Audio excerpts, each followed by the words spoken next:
And of course, where did it come from? It came from Turkey. So the passion that this market and the associated markets have for their melodrama, it cannot be imagined by us in the West. It really can't. We are really proud to welcome three experts who will share their thoughts and ideas on the market. And again, I apologize in advance for mispronunciation of names, but on Mehmet's left, on your right, Akın, Emre, Karagülle, yes, more or less, Digital Media and Brand Director from Samanyolu, Broadcasting Group in Turkey. Esra, Özaral, Head of Content at Tümtürk, welcome to you. And Tümtürk, of course, is a pay TV platform in Turkey. And last but absolutely not least, Mrs. Meltem, Tümtürk, Akyol, Head of International Sales for TRT, the public broadcaster. Welcome, ladies and gentlemen.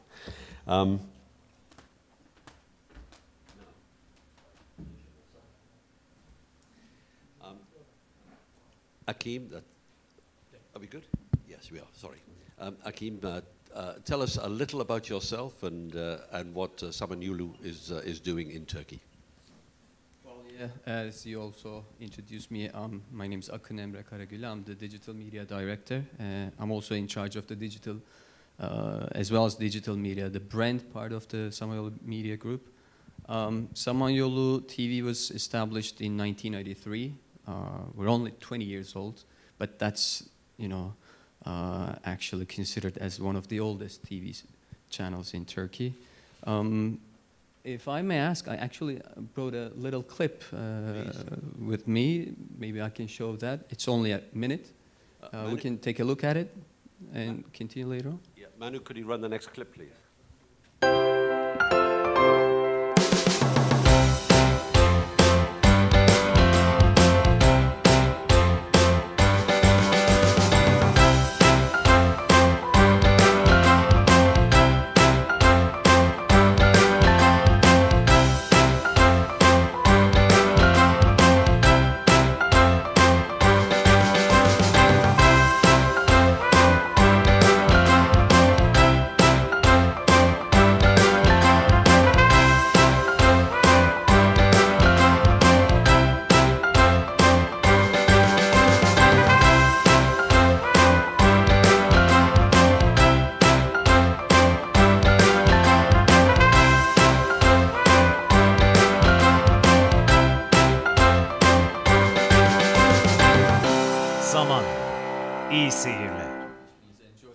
Yeah, that's some of the shows we have this year for our entertainment TV. And lots of tears. Yeah, of course, that's traditional. Like I said, we are 20-year-old. We have about, like, as a group, 13 TV channels, 4 national, of course, radio stations, a digital platform, a news website, etc. A tablet magazine newly launched. We invest in the digital side a lot lately. And as of September, last month, in terms of ratings, we were at the 4th. And we have 2 more series that is going to come actually this month. So we try to, you know, go up. Terrific. Let me go on to Esra. Esra, Tümtürk, powerful player in the local market, paying a few dollars for soccer, but you're more than just a few dollars, but you're more than just soccer. Tell us a little about Tümtürk. So Tümtürk was established, yeah, it's good now? That's okay. It, perfect. Tümtürk was established in 1999, and now, you know, there's the leader platform in the territory. We have more than 3.4 million subscribers when you add, you know, all the international distribution there too. And currently we have more than, you know, the 220 channels. My division is, you know, there's a content other than the sports, and and also we do some local production, especially documentaries and some lifestyle programming. Other than that, we have, like, you know, a lot of national channel carriages, international channels, and also more than 20 channels, especially, you know, the movies and series and some lifestyle and kids channels that we run and operate ourselves. So basically, you know, We have a lot of, the international channel distribution at the platform, and plus, that we have premium packages where we invest a lot, like the Hollywood studio movies and series there. So currently we have almost, the 10 movie channels, and also, we have 4 series channels. Mostly, the 98% is the All American series. And we are going to launch the 5th one very soon, like on October 28th. In fact, it's called Dizimax Sci-Fi. And it will be like, the whole sci-fi concept. We are very excited about it. So basically, that's it. Answer me one question. Sure. In terms of the investment you're making in local production, ignore soccer and sport, but in drama and drama series, how is that changing? Is it growing year by year, the amount of money you're investing into that sector? And about how much, I mean, in general terms? I mean, it's increasing every year, of course, but it's not comparable to free TVs, because Turkey is also, in terms of as Mehmet mentioned, there are a lot of, it's very powerful free TV production there already existing, especially, the Turkish series. So we are not competing in that arena in terms of the production. So we have, like, the first local documentary channel, İSTV, in Turkey. So now, we have more than, the 1,200 hours that we are also selling internationally. So this is mostly our arena and our focus. And also, we do some lifestyle cooking show productions and everything, but a few Turkish series we had. But we are mostly, providing an alternative to what is not available on the mainstream. Yeah. So, okay.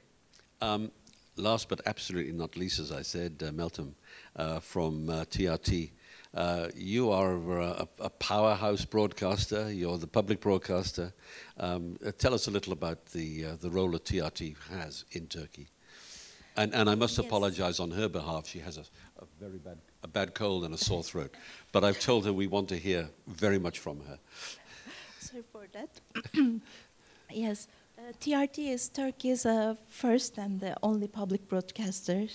TRT, the goal of the TRT is to reach as many viewers as possible within the broad boundaries of social responsibility. Our goal is to have programs with social messages, reach out as many viewers as possible without aiming to make a profit out of it.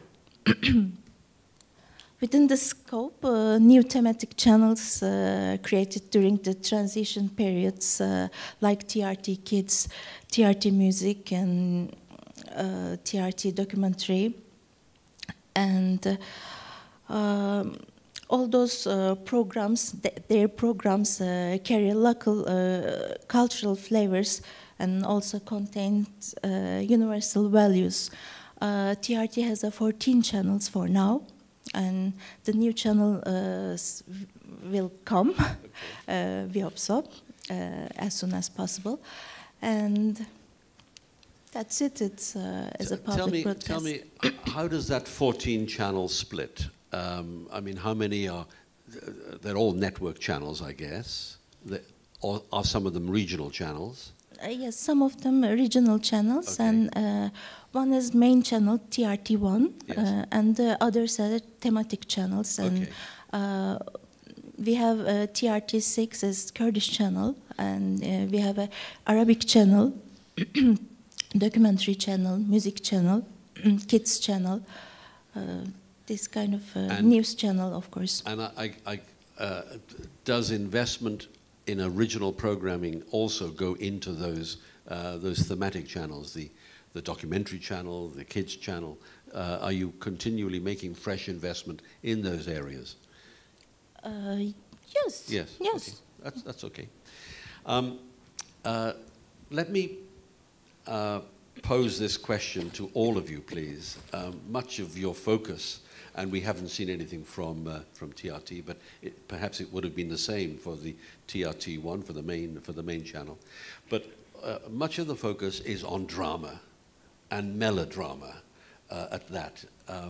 As Mehmet said, you know, if it doesn't make you cry, then it may not be a success. I'm exaggerating, perhaps, but this is what resonates around the world. This output resonates around the world. What lessons are being learned? What is the market buying? What are you hoping to supply into the market? Let's come right down the panel. Start with you, Mehmet. I think it's changing. I mean, other genres are tried, and some of them reach the success, and then people keep trying new, different genres like adventures, like thrillers. There are also some thrillers which are very successful and running for a couple of years. Other than all of these, TRT Kid actually is a strong channel in the local market, where they buy commission animation. This is a very new field for us, for Turkey, but I think it will grow highly in the near future. Animation is coming, I can say. Okay. But staying with it within drama at the moment, and not to minimize animation, because that can sell around the world very well if you get it right. But staying with drama, this is a big commitment to expect a viewer to make a commitment to, you know, 39 episodes or much longer series. What happens in the short form drama, maybe a 2-hour drama, or a little mini series of 3 episodes? Because I know these exist as well within the portfolio. Is that correct? Very few. Okay. I think that the habits of Turkish people while watching the television is dealing with other stuff as well. You know, cooking the tea, drinking the fruit, sharing the chat with the family. Now, second screen is coming especially for the young audience. But since they deal with lots of socializing things, they are not so concentrated on the matter. So there are 2 reasons for me that we don't produce short format or short series. One is this: I mean, people, when you disappear for 15 minutes and then you come back, there is not a big difference, you know. So you can catch up and keep following. The other issue is economical. I mean, the short format, as far as broadcasters are saying, cannot get as much as you know, advertisement revenue to afford the show. The investment. Akın, is that what you find? Well, yeah, I mean, I agree with what Mehmet says, but we have to be clear on what short is in Turkish TV industry, because compared to US or European markets, for instance, we do have a daily series, and it's about 45 to 48 minutes. That's what we call short. So, but you know, I underline that. But it's still an episode which will... yeah, of course. Every day of the week. Every day, yeah. 5 days a week. And at the same time, we look for some other stuff, since, you know, the ever-increasing costs of the, you know, 90 minutes shows, and some of them are also historic productions, as you know, gets more popular lately. We tried one last year. Ottoman era shows are very popular, but since the costs are increasing for the content providers and TV channels and the production companies, they try to go on to other fields like game shows, where are very successful lately, as well as daily shows, you know, where the couples you know, race each other and that kind of stuff. You know, our entertainment approach, understanding, is similar to sort of to South America, Latin America, and content for the dramas are very different. We're more like close to Korea, India. You know, because the story is very important. Absolutely. You know, everyone has the money these days. I mean, all TV channels. But what differentiates them than the others are the stories. We have new R&D teams for stories. We go send out teams to different countries, to Argentina, India, Korea. You know, even we have a branch in, for instance, in Africa, Kenya. They went out to Nollywood, Nigerian Hollywood, to look for content. So content is the real king.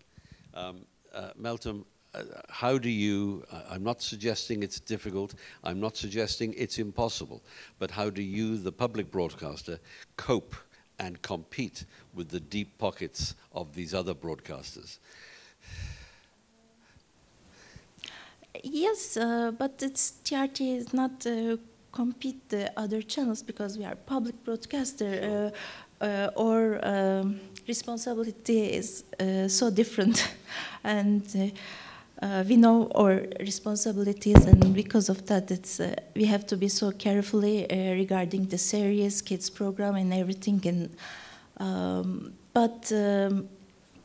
the growth of advertising in the recent years has caused an explosion in the drama sector.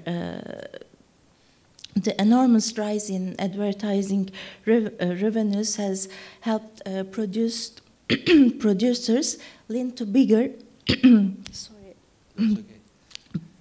bigger budget projects, and a result, higher quality production and came with it.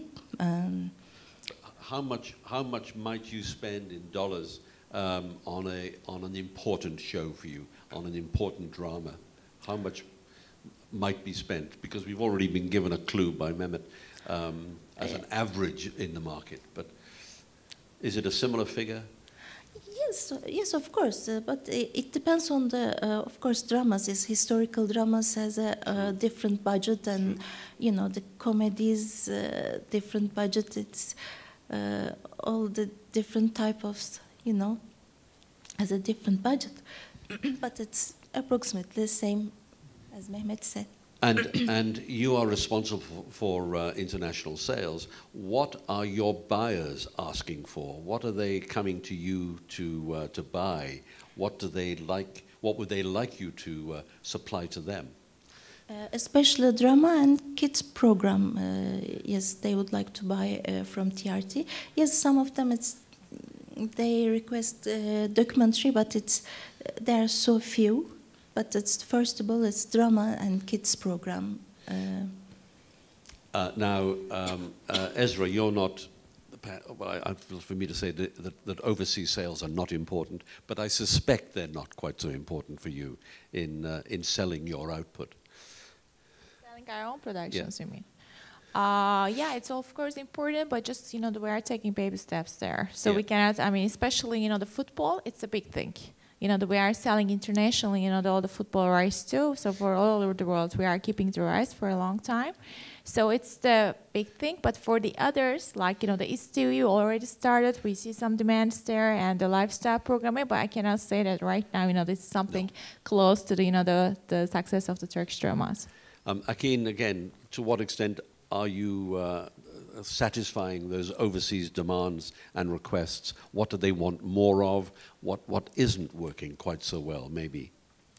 Well, we do also have a kid channel, and we manufacture our own stuff in terms of animations and cartoons, etc. And they're being sold quite good lately. And we invested more in that field, for instance. We have a new cartoon that's called Can. I'm telling its name, you know, deliberately because we had so many meetings since we knew that it's going to sell out on the other countries. We didn't want to name the kid with a, you know, Turkish name. Can is like, you know, John, Can, but it's spelled as Can in Turkish. So it's Turkish, and you know, it's kind of a universal name. So we think about these kind of things since, you know, international sales got a little bigger part in our budget. Mehmet, what are you finding? Success overseas usually means more money coming into a production or more money available for the next production. You've hinted at that in your presentation. What is working and what isn't working in terms of international sales? Well, so far, sales was successful. I mean, export was successful. What we couldn't do or we didn't do so far was co-productions. I mean, now I think we need to think to another business plan.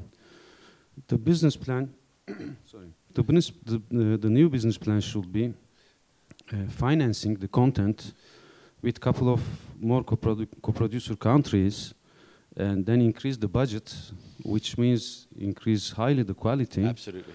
And then maybe by pre-sales or co-producing premium content, high budget.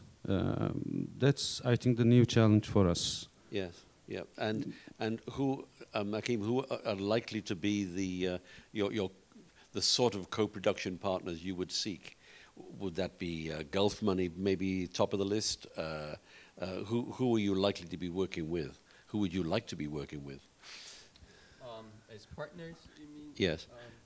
Well, we do have a lot of buyers from the region, of course, but not just Gulf region. Overall, as it is the same for the other content provider, it's the Balkans, Near Asia, Northern Africa, and the Middle East in general. But we do not, choose one to another. No, of course not. But there is interest, and you sense there is interest, and maybe growing interest. Well, yeah, but we mostly produce our content by ourselves. We do not, do like joint ventures or co-produce it with other production companies yet. But why not? It might happen in the future, since international sales.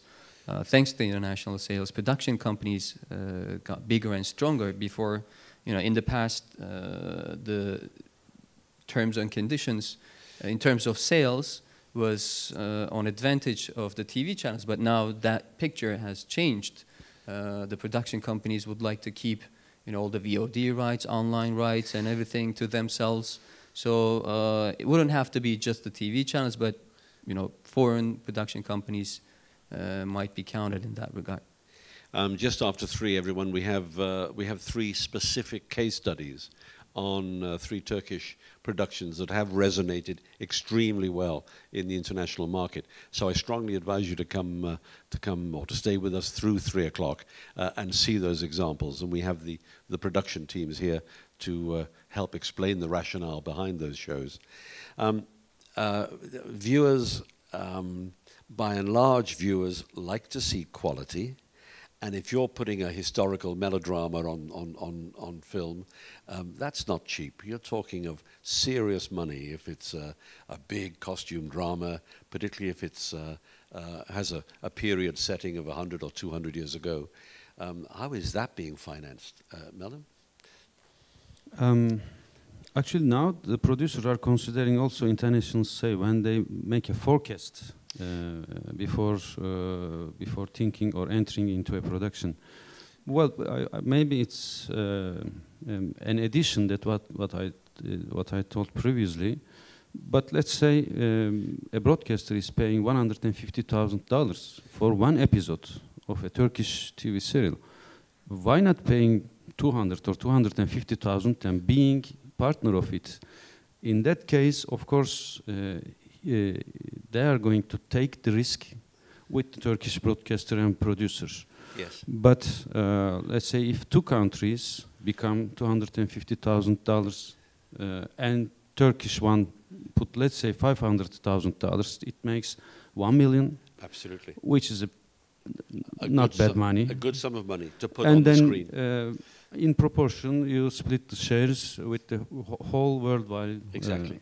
Exactly. So, I think we need to go that way. Meltem, is this an opportunity that's also open to you at TRT? Do you have co-production partners? Are you looking for co-production partners? Yes, we are looking at co-production partners. For now, we don't have, but we are looking for that. It's I hope in few months we will have some, not one, but some. Well, that's an opportunity for the international community, certainly. We've got some time left, and I have a long list of questions that I can pose to these experts. But are there any questions in the audience? One right front and center. Can we have a microphone? And Manu, could we have the house lights up just a little, please? And if you could tell us who you are. And there we are. Now we can see our audience. Yeah, hi. My name is Marc Guidoni. I'm a French producer. I had a quick question. It seems that in the export territories for Turkish productions, I didn't see France appear in the list of countries. Is it something that escaped, or is it really a territory to conquer for Turkish sailing agents? Well, both answer. Yeah, Mehmet, start. Well, I think the French audience's preferences is a bit different than the Turkish ones. It's a very sophisticated audience. I think that what they demand is different than what our people demand. So I don't think even in the near future we will have sales in France or UK or United States. But other countries, especially in the Mediterranean countries, our content is very well demanded. I think there's a channel, the Romantica channel, which does show melodrama, does show, but it may not be Turkish. It may well be Latino soap operas, maybe. And Romantica may not be the name it has in France. But community, yes, yeah, but they may be probably they may have a satellite dish looking exactly. at these guys.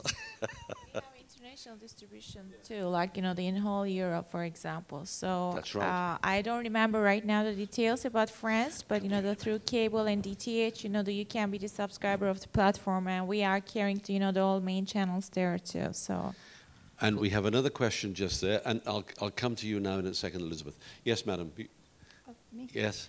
Okay, hi. My name is Norma. I'm a producer of kids animation, and I also produce documentaries out of Canada. And I was wondering what would be a step to start co-producing in Turkey. I don't know if Swap a business card with these three or four people. I think you should do. Yeah, but I mean, do you have any like we have co-production agreements with different countries? I don't know if you know if we have this with Turkey. Do you have some time after the presentation? I'm we sure, can chat a bit. I'm sure you do. Yeah, absolutely. Yeah, there we are. By the way, before going to the next question, I was going to say to the gentleman right here that many of the TV channels also has European versions of for targeting the Turkish audience living in Europe. So people here in France would probably watch those channels. They have different programming, different schedules as well. Elizabeth from the Hollywood Reporter. I think my question is probably more relevant to Mehmet and Akın. Given that you do international sales and you want your shows, especially your dramas, to travel more, perhaps even to Western Europe, maybe even eventually to the United States, how important, and given what you said about how well known your stars are, at least in some of those territories you sell to, have you ever thought about, have you ever brought any stars to MIP or MIPCOM? And how do you feel about that practice? Because it's starting to be a big thing here. That's an excellent question and a great idea. Yeah, bring some of your VIP talent here. Let's talk to them directly on the stage. Yes, tell us what you think about that, whether it would work for you or not. I completely agree with you. And tonight there's a party of the Lovebirds, the new launch of Canal D Drama. And the stars are invited. I think they will be here with us. Oh, maybe. And last year we had the Sultan, the Halit Ergenç, who plays the Magnificent Süleyman, and Meryem Uzerli, who played the Hürrem, was here too. So it is not becoming like Cannes Film Festival's big, events, but we are trying to do. I mean, some distributors like Kalinos, global agency, ITV, and some others are now little by little pushing it by organizing some parties, invitations, and so. That's one way, and there's another way. That's also our way. I mean, we choose to go that way, depending on how successful in specific country. The demand also comes from that particular country. For instance, we have sold some shows, some series to some countries in the Balkans, in the Middle East, or Northern Africa, let's say Egypt or Macedonia, and our show is pretty much known, and ratings are higher, and then we try to send out our stars to a festival or a specific event, even that we organize. But for Cannes, it's more likely, to bring out the new shows like Çalıkuşu, which is the lovebird in English. Is that the one tonight? Excuse me, the one that's going to be celebrated tonight is Lovebirds? I think so, yes. And the stars will be here. Elizabeth, I think you have an invite. And the stars, yeah. No, well, I just have to get it right. Whether I'm invited or not, I have to write it correctly. That's the main thing. And so it's Lovebirds in English, isn't it? Yes. Yes. And they will be here. There were other hands that went up, and I'd missed them.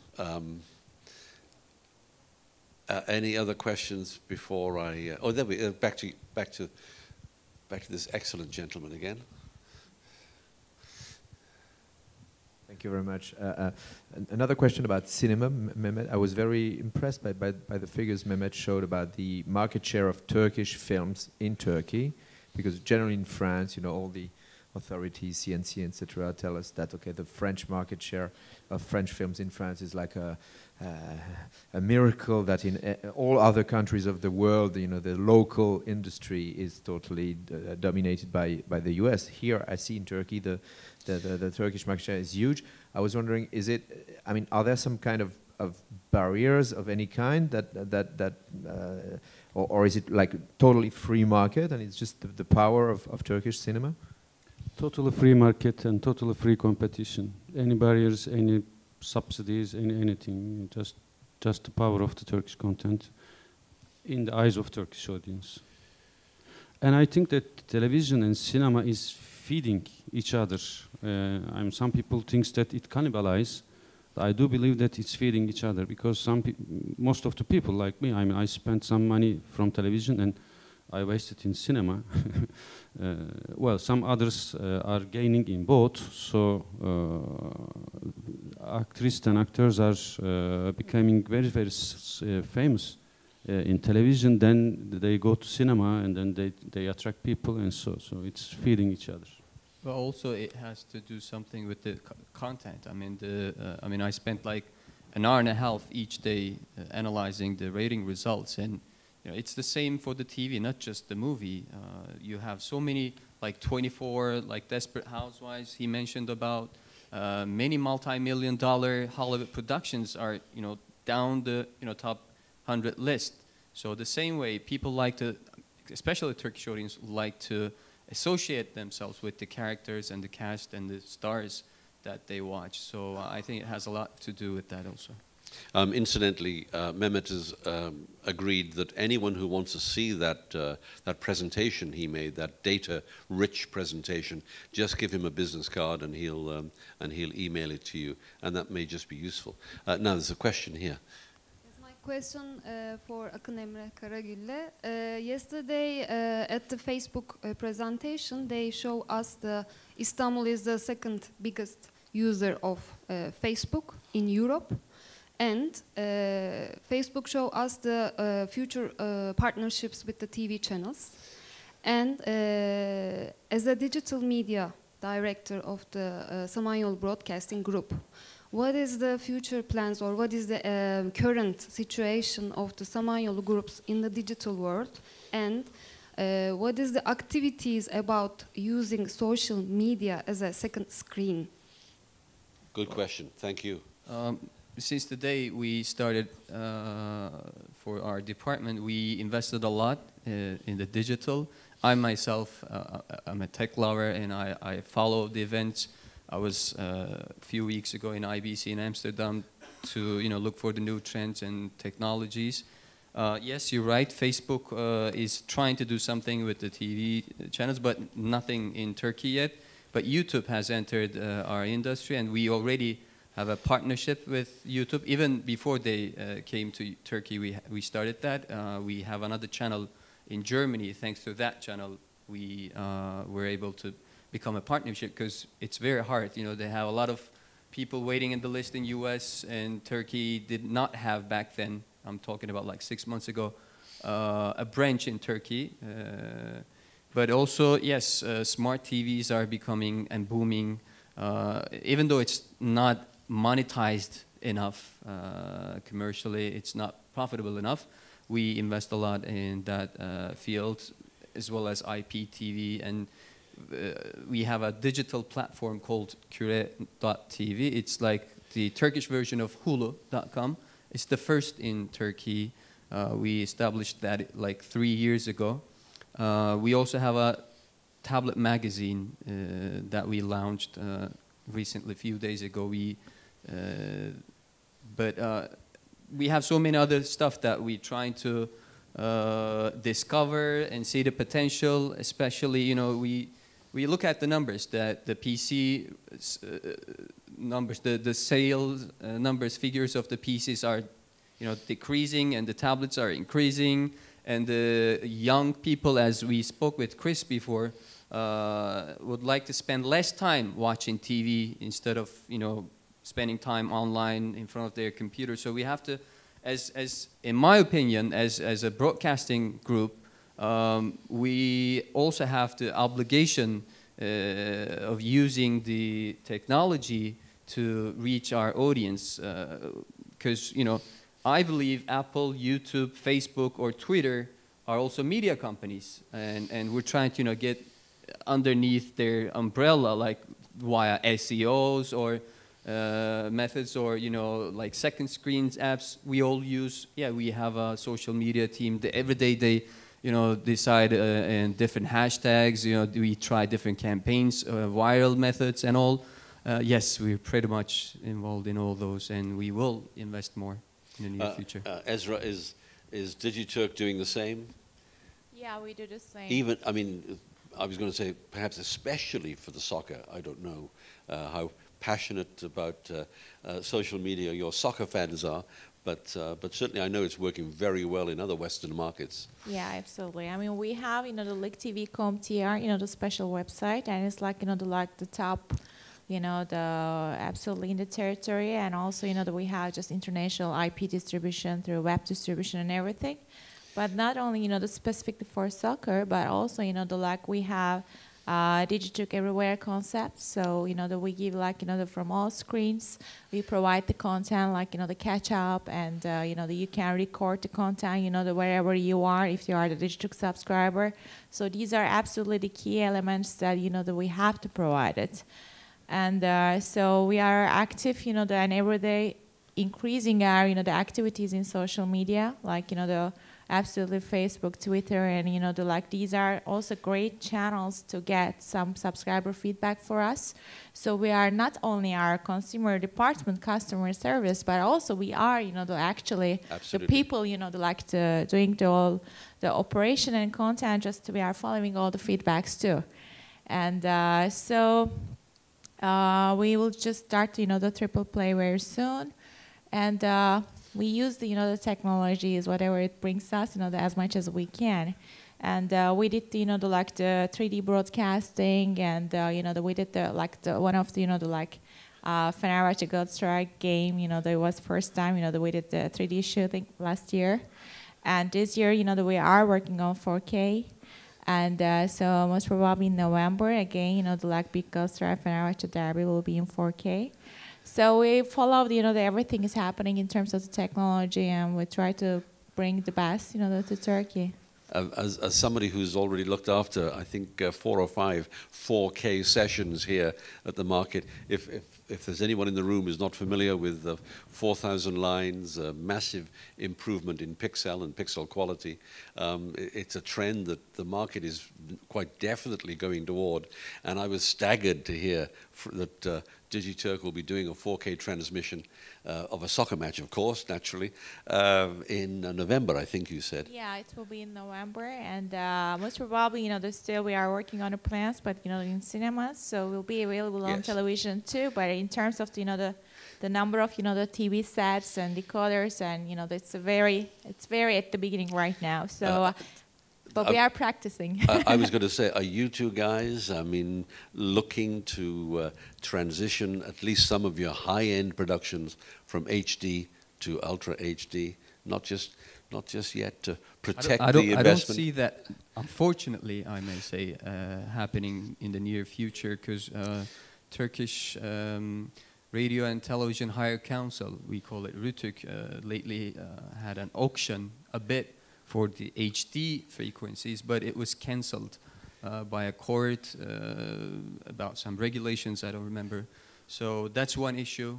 And the other issue is the specifics of that technology is not done yet. Like, whether it's going to be H.264 or H.265. Yeah. The standards are being changed at the moment. For instance, Italy suspended their auction as far as I know. But in the near future, I'm not that optimistic. I don't see anything happening. Standards have to first be in place, and then maybe, well, maybe you'll take a different view. But let's get the standards right first. For us, it's different a little bit. Like for the pay TV, absolutely, we are we started our first HD broadcasting. I think the first HD carriage 2006, 2007 that everyone started internationally too, in Europe especially. And we are consistently investing on HD, we have to have it.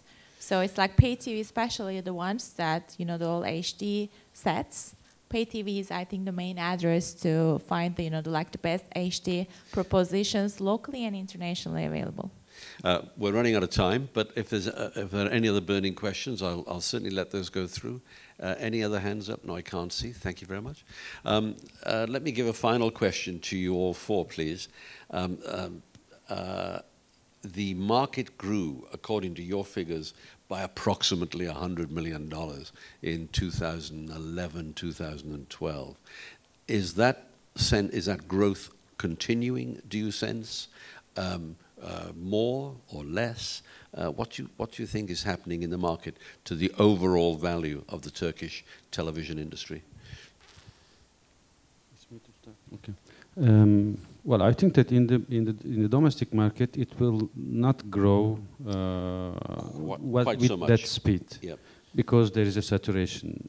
But the total industry will grow, by exports, by co-productions, by the revenues coming from outside Turkey. By a similar figure, 100 million-ish. I hope so. Yeah. When we have a look to the past track, it seems that it will go with the same acceleration. Akın, what do you sense is happening in the overall market? Well, it's going to keep growing, actually. The Turkish audience is hungry for more. Like Mehmet also put, we have around 60 to 80 shows a week, and it keeps growing and on.